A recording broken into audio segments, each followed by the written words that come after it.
mudah untuk dijalani. Kodrat pasti yang telah diberi.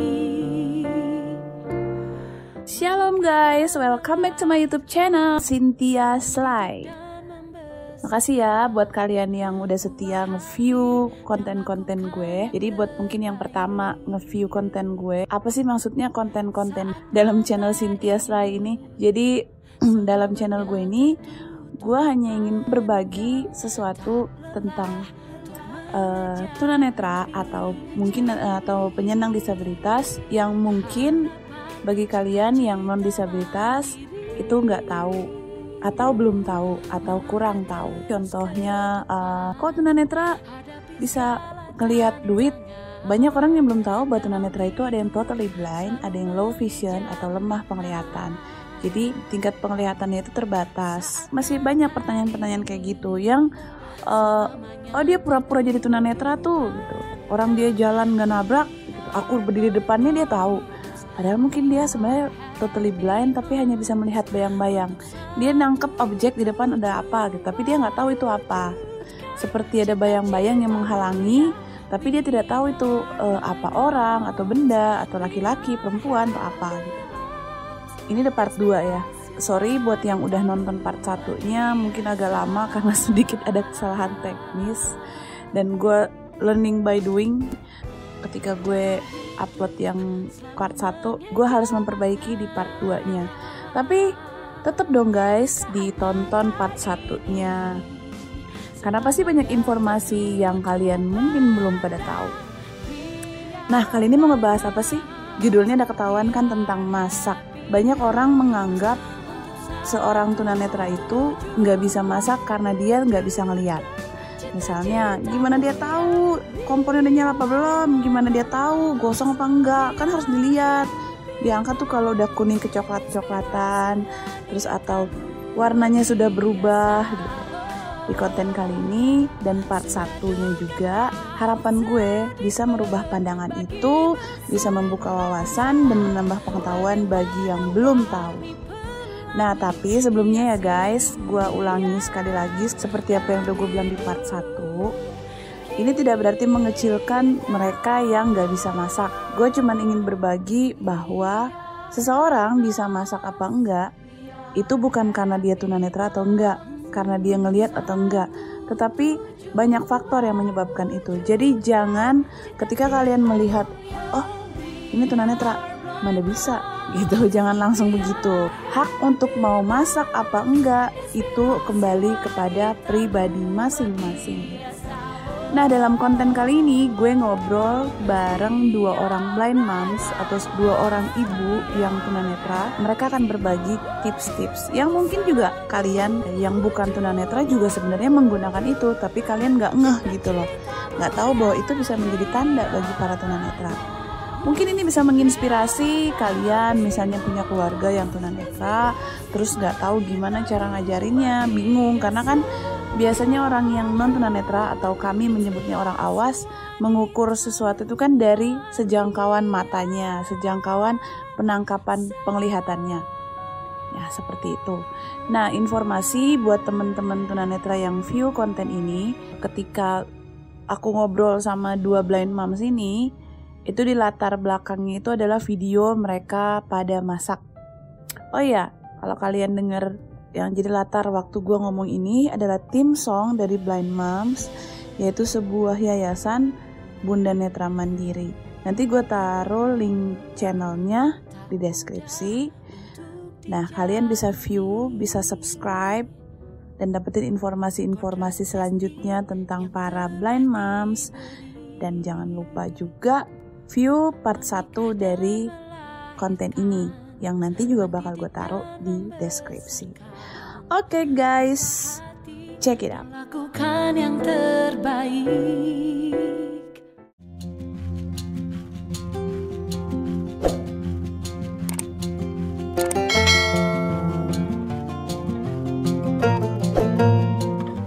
Hai, balik lagi kami bertiga. Hai Hai. Kali ini yang tadinya jadi mermaid udah muncul lagi nih. Iya, aduh sorry banget di pertemuan atau perbincangan yang pertama saya betul-betul nggak bisa pokoknya nggak bisa masuk soalnya sinyal. Padahal saya beli paket sudah dengan sinyalnya waktu itu, paket data. Mungkin handphonenya yang nggak sama sinyal. Kayaknya gitu. Oke, di part 1 Mama Aura udah perkenalkan aktivitasnya sebagai musisi, musik director. Nah sekarang ini yang kedua nih, Bunda Tiara, coba deh ceritain sedikit aktivitas sehari-harinya selain sebagai ibu rumah tangga apa sih? Saya Bunda Tiara, kalau di Blind Mom sih panggilan akrabnya Buntir, katanya semua orang manggil saya begitu. Biar lebih gampang, terus lebih enak katanya gitu. Jadi panggilnya saya Buntir. Aktivitas sehari-hari selain ibu rumah tangga, terus mama untuk satu orang anak. Saya punya satu orang putri dan belum ada yang lain. Namanya Mutiara gitu. Saya juga bekerja sebagai PNS di Kementerian Sosial. Tempatnya di Balai Literasi Braille Indonesia. Mungkin yang dulunya lebih terkenal dengan BPBI. Nah, sekarang kan jadi BLBI itu karena jadi Balai Literasi, bukan Balai Penerbitan Braille gitu. Saya di sana sebagai editor buku Braille, buku bicara juga. Terus saya juga aktif di anggota dewan redaksi. Anggota dewan redaksi itu untuk yang pokoknya seputar naskah-naskah yang masuk lah. Saya salah satu tim yang menyeleksinya, apakah layak masuk, layak terbit. Terus juga satu tim itu kita edit juga. Kalau misalnya layak terbit tapi belum sempurna gitu kan, kita sempurnakan lagi. Ya seperti itu sih. Gitu. Itu di daerah mana tuh BLB ya Bioso? Di Cimahi Selatan. Pusatnya sih di Cimahi Selatan, di Lewi Gajah. Bandung ya? Bandung. Tapi kita yang lebih terkenalnya kan perpustakaannya ada di Jalan Pajajaran tuh. Nah itu padahal sebetulnya itu cabang. Kalau pusatnya sebenarnya di Cimahi Selatan gitu. Ini gitu. Ternyata selain jadi para mama-mama ini dua-duanya punya pekerjaan-pekerjaan lain yang mungkin nggak pernah dibayangin sama orang-orang awas ya. Dikira tunanetra tuh apa sih nggak bisa ngapa-ngapain. Tapi kayaknya lain kali perlu juga nih diajakin ngobrol tentang profesi masing-masing nih. Boleh ya Mama Aura. Kita dengan senang hati suka kalau kita senang aja berbagi gitu. Iya. Boleh banget. Ayo kita sama-sama cerita-cerita, share. Sharing ya, bener. Biar pokoknya semua umumnya non disabilitas tuh bisa tahu aktivitas soal. Iya sih, karena kita ini kan masih hidup di bawah stigma banget ya. Sangat. Bahkan ya itulah suka muncul pertanyaan yang aneh-aneh yang menurut kita nggak masuk akal, tapi kalau menurut mereka mungkin kita yang nggak masuk akal. Iya. Nah nanti nih sebelum aku punya beberapa pertanyaan, ceritanya aku jadi orang awas nih. Pertanyaan yang beberapa pengalaman yang setelah aku tanya-tanya ngobrol-ngobrol sama para blind moms atau pokoknya para tunanetra lain juga, apakah dia udah menjadi moms atau belum, tapi tunanetra perempuan gitu ya. Ini pertanyaannya ternyata banyak banget ditanyakan kepada kita. Dulunya itu ini kedua moms ini emang udah tahu masak dari masih sekolah, atau ada situasi tertentu yang bikin akhirnya kayaknya aku harus bisa masak nih gitu. Mungkin Buntir dulu. Buntir ya dipanggil. Oke, boleh. Awalnya gimana sampai tertarik akhirnya aku harus masak sendiri nih gitu?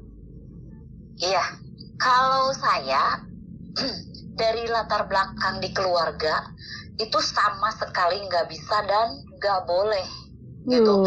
Karena apa? Karena biasa ya orang tua terlalu protek, terlalu sayang, pokoknya semuanya serba terlalu. Tapi intinya mereka ketakutan kalau saya tuh celaka, kena kompor lah, kena minyak panas lah, kena air panas. Jadi sama sekali nggak boleh.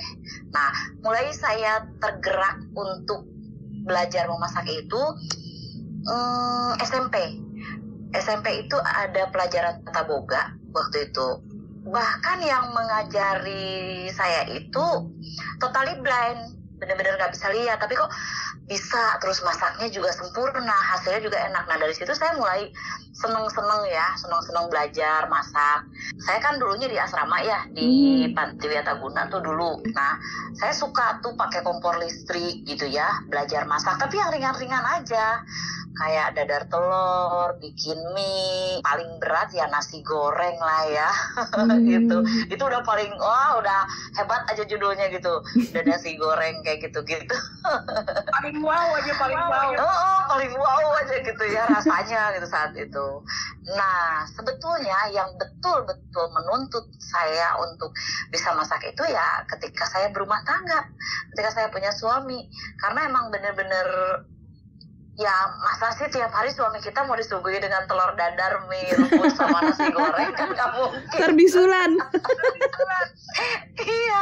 Nah jadi intinya sih saya belajar masak itu bukan berawal dari keluarga, sama sekali enggak. Tidak menghilangkan ya mama saya yang ya subhanallah ya begitu bisa menerima keadaan saya, begitu sayang sama saya. Cuma dalam hal memasak beliau itu hanya memberikan materi-materi tapi tidak prakteknya gitu. Hanya menerangkan aja kalau masak ini tuh begini, masak ini. Tapi prakteknya enggak. Saya betul-betul dengan orang lain dan belajar dari pengalaman gitu. Kalau saya. Jadi memang kadang-kadang saking sayangnya orang tua ya. Jadi mereka ngebayanginnya dari sisi orang awas, ngebayanginnya takut gitu kan. Begitu, benar. Ya jadi for your information guys, tunanetra itu ada yang totally blind, jadi benar-benar total nggak bisa melihat sama sekali ya, atau cuma deket banget, cuma bayang-bayang gitu. Ada juga yang low vision, jadi lemah penglihatannya terbatas. Nah untuk Buntir ini masih yang low vision. Kalau Mama Aura totally blind. Next Mama Aura gimana sampai akhirnya memutuskan untuk harus masak nih gitu. Terus dulunya emang suka masak atau gimana? Dari kecil aku tuh udah dikenalkan dengan kompor.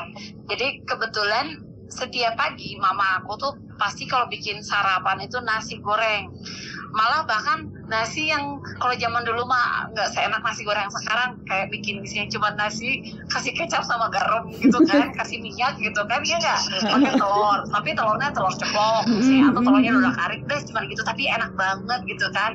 Nah dari yang kayak gitu ya tuh aku udah ini kompor minyak, kompornya panas, nggak boleh pegang kompor. Tapi pada saat itu aku hanya dikenalkan saja media memasak itu kompor yang panas.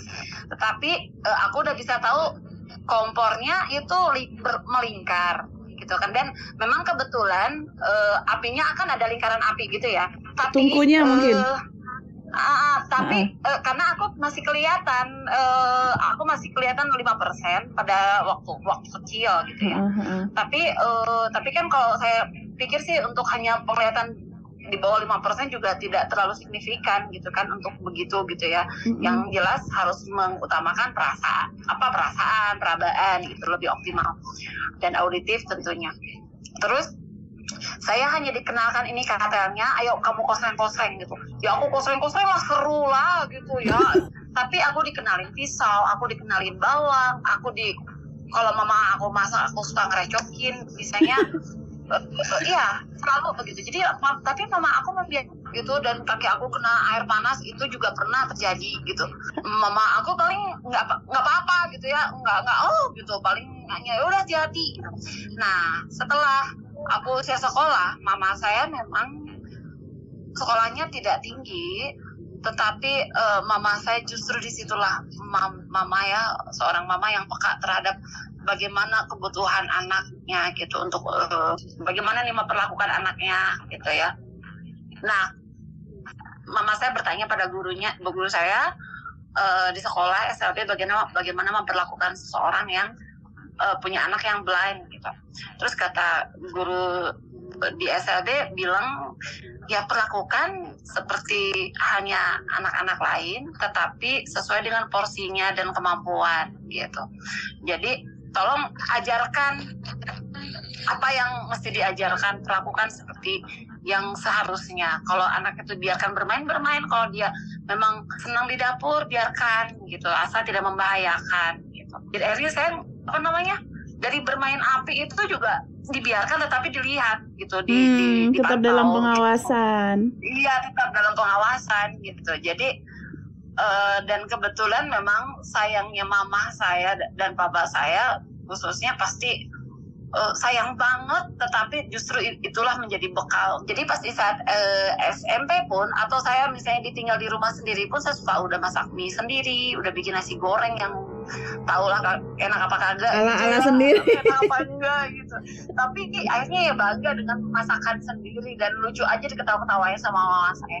Nah, justru nih yang saya heran justru kebalikannya Buntir juga saya. Kalau Buntir sudah besar justru dia termotivasi untuk masak sendiri, saya pemalas gitu. Di saat SMP, SMA itu karena di rumah ada yang bantuin, jadi saya ya sudahlah. Justru mama saya yang bilang gitu, gini, ayo dong kalau ini masak sendiri kan bisa, katanya begitu. Jadi dia, ayo dong nyalain kompor sendiri, bikin mie sendiri, bikin kopi sendiri, bikin menu sendiri, kan bisa, katanya gitu. Justru itu dia. Tapi akhirnya sering waktu ya di saat kuliah, di saat saya akhirnya juga punya suami dan punya anak, itu semua juga proses, dan ya senang masak gitu. Oke, jadi sebenarnya semuanya pasti sekarang bisa masak itu ada proses-proses yang harus dilalui, gimana diberikan kesempatan, terus cari tahu, itu kan penting banget ya. Kita dapat kesempatan, dapat informasi. Ya memang buat tunanetra itu benar-benar harus sebenarnya ekstra ya kalau untuk bisa masak itu ya. Nggak dikasih kesempatan sama orang, kayak tadi Buntir nggak dikasih kesempatan sama keluarga. Nah, ada juga yang keluarga, kadang-kadang orang-orang terdekat itu malah meragukan loh hasil-hasilnya tunanetra itu gimana gitu. Aku pernah dapat cerita dari teman bahwa di daerah tertentu itu mereka sama sekali nggak mau kalau mampir ke rumahnya tunanetra tuh nggak mau makan, minum, nggak mau semua yang buatannya tunanetra karena katanya diraba-raba, pokoknya kayak sorry to say, iya geli ya gitu. Geli gitu katanya. Katanya gitu. Iya. Nah itu gimana nih? Ini kan banyak nih pasti waktu pertama kali tahu, masak? Ada dong. Pertanyaannya kayak gitu. Gimana cara membuat mereka percaya bahwa memang bener loh, kami memang masak sendiri bisa gitu. Siapa duluan nih mau jawab nih? Kalau saya biasanya ya karena memang tidak salah juga ya ketika orang-orang tuh merasa geli dengan hasil masakan kita gitu ya. Karena memang benar gitu, kadang-kadang ada sebagian tunanetra itu yang maaf ya mungkin kepedean gitu kadang-kadang, jadi nggak bertanya dulu gitu hasil kita tuh bener apa enggak gitu kan, sempurna atau enggak. Iya, nah jadi sebetulnya ya kita sih jujur-jujuran aja, kita betul punya keterbatasan, kita betul mampu mengatasi keterbatasan, tapi kita juga tidak boleh sombong. Untuk pertamanya kita memerlukan pendampingan dulu dari orang yang non-disabilitas gitu ya, yang mengajari kita, atau yang disabilitas sendiri pun, yang tunanetra yang mengajarkan kita pun betul-betul yang sudah mumpuni gitu, yang sudah benar-benar paham. Iya, jadi saya tidak berani menampilkan sesuatu kalau saya belum bisa benar, belum bisa yakin gitu ya. Hasilnya. Nah, jadi kalau saya nih, kalau saya sih belajar dulu sama orang yang mengajari saya tampilkan dulu sama dia, benar nggak hasilnya seperti ini. Kalau misalnya, ya nih benar gitu kan, terus rasanya sama gitu, baru saya akan menyajikan atau menampilkan buat orang lain gitu. Kalau saya ya, jadi saya ada sih rasa ketakutan. Saya nggak terlalu pede untuk yang pertama kalinya langsung gitu. Saya luncurkan gitu ya. Saya sajikan buat orang lain. Gitu. Tapi kalau kesini kan udah biasa. Kita udah biasa megang kompor, sehari-hari bergelut dengan masakan dan segala macem. Jadi kita udah paham kan tingkat kematangan, makin peka kan makin kesini. Yakin bahwa yang kita sajikan ini enak dilihat, enak dirasa. Gitu. Dan alhamdulillah sampai hari ini beberapa kali saya ikut, kalau di Sunda ini di Bandung nih ada acara namanya Botram. Jadi Botram itu makan bersama, masing-masing dari rumah masakan kita masing-masing apa saja, dan kita sajikan bareng-bareng dengan teman-teman kita yang lain. Beberapa kali saya ikutan acara itu di kantor, dan sampai hari ini alhamdulillah sukses, masakan saya selalu habis. Gitu. Kalau Mama Aura gimana? Aku sih sebenarnya kalau untuk masak itu kan pasti saya blind. Yang official seperti Buntir pun juga nomor satu pasti sudah mengandalkan auditif, perabaan bukan berarti api diraba, tetapi dengan caranya beliau teknik masing-masing ya, betul gitu ya. Jadi kalau untuk pribadi saya pasti sudah tahu di saat saya taruh, misalnya contoh saya menggoreng satu makanan dari mentah yang teksturnya berbeda di saat makanan itu sudah matang. Misalnya contoh telur ceplok, tahu, tempe, nugget gitu ya. Materi makanan yang dari mentah kalau dia sudah matang tuh pasti beda teksturnya. Beda tekstur gitu ya. Nah, pasti kalau misalnya kita nih sekarang contohnya misalnya dengan nugget. Nugget itu otomatis dengan cara kita masukin ke dalam wajan pun juga lain. Dari frozen langsung dicemplungin juga kadar apinya juga harus berbeda dengan dia kalau misalnya dicemplungin ke wajan dan bukan dari frozen, itu udah berbeda gitu ya. Nah kalau misalnya aku misalnya gorengnya nugget misalnya 3 ya otomatis dengan minyak yang memang secukupnya. Aku sudah tahu misalnya paling aman sih saya goreng nugget 3 ya, atau enggak banyak-banyak. Enggak, kalau kita itu terus gitu kan, bahaya. Akhirnya yang lain pada gosong. Nah, otomatis kita harus tahu gitu ya, dimana pasti saat timingnya untuk ngebalik dengan api yang secukupnya. Nah, di saat mau membalik, itu kalau kita sodokin sama susu dari bawah, itu terasa teksturnya akan lebih kasar. Itu sangat terasa. Nah, itu lebih kering gitu ya. Kering. Nah, bagi kita yang blind sangat peka. Nah, memang aku sih sangat mengerti kalau orang awas atau non disabilitas itu bertanya, gimana kok bisa tahu kalau itu mateng gitu, hampir matang. Terus gimana kok bisa ngebalikin si lempengan nugget itu sehingga dia bisa ngebalik gitu dengan rapi, nggak gitu aja. Nah itu pembiasaan, dan pertanyaan itu memang udah bosan saya jawabnya, tetapi memang emang begitu ya gitu ya. Jadi udah bosan jawabnya. Nah jadi tapi memang kita harus mengerti karena memang mereka sebagai yang disabilitas, karena memang mereka melakukan pekerjaan itu ya dengan kondisi mereka yang tidak seperti kita yang lebih ke teknik perasaan gitu, auditif gitu. Kalau mereka kan dengan visual gitu.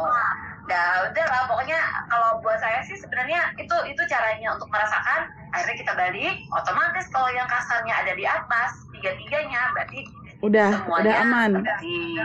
Iya, kalau orang awas kan ini begitu warnanya sudah kuning kecoklatan, segera diangkat. Iya, kalau mereka langsung diangkat.